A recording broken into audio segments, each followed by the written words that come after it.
What's up, Get Better Basketball community? I'm Coach DeMarco, and this is Focus. In today's episode, I'm going to share with you Michigan State's swap press break that they used late in the game against Ole Miss in the NCAA tournament. This is a great press break that you can use with your team, and I'm going to explain to you not only how it works, but the why behind it. So make sure you understand there's a certain reason why they go to this late in the game. When they played against Ole Miss had two defenders sandwiching this one player. No one on the basketball, and they're man-to-man on everybody else. I'm just going to take this off the board so we can take a look and really focus in on this press break. So they got the three players back here that are going to help late. I'll get into that in a minute. You can align them any way you want. I just did this to keep it simple. But you could line them up in different ways. You could have them cross. You could have these two players cross and come up to create space and get open, whatever you want. But here's the key to the press break. This player is double teamed.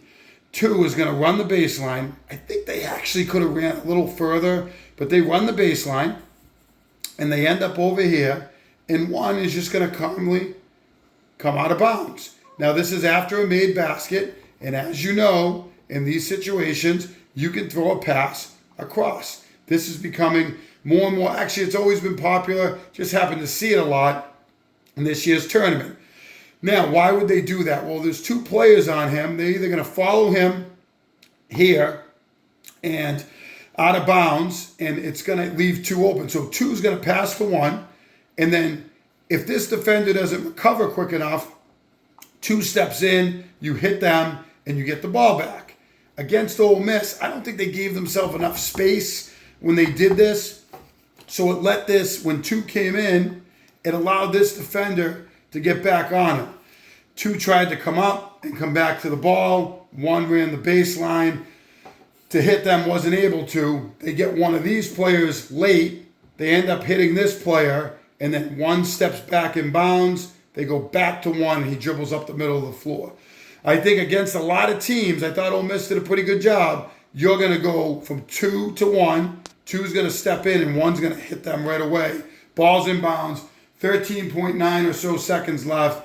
You're just trying to get it in. You're up 2 points late in the game. You're trying to get it in and get fouled. That's the name of the game right now. You don't want to lose the basketball here. So they thought either they'd get it right to him off of that. They didn't, but they still had other options. So important to have a lot of options out of these sets. But this is one that I really like. And more than anything, they did create, instead of a double team, it went to a one person defending this player who could get open.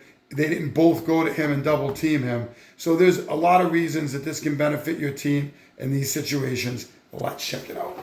So here we go, 13.9 seconds left. You could see the ref telling him right there, waving his arm, saying you got the baseline, you can run the baseline. Michigan State's up 2. They need to get the ball in bounds. Here's this sandwich technique. I actually like one player in front and one player behind when I do this. And I tell this player, you got him to your right, you got him to your right. I think it could be even more effective. But regardless, it doesn't matter in this situation because as the ball comes in, he's going to step this way and he's going to throw back to him. Now, I think if he was able to get a little wider and away, because you see these two defenders are right here. As soon as he hits him, he should be able to step in, but this player was good. He did jump back to him. I think a lot of teams you're not going to see defend this as well. Ole Miss is a good defensive team and did a nice job here. I also think a little more space. It'll make the pass a little longer, but I do think the ball moves quicker than people can by feet. So I think if you went past and passed back quickly, you might be able to do it. Now, he's going to come up. He only has one defender on him now. Remember, he had two on him before. He's got one defender. He tries to come up and come back to the basketball. Ole Miss does a good job again.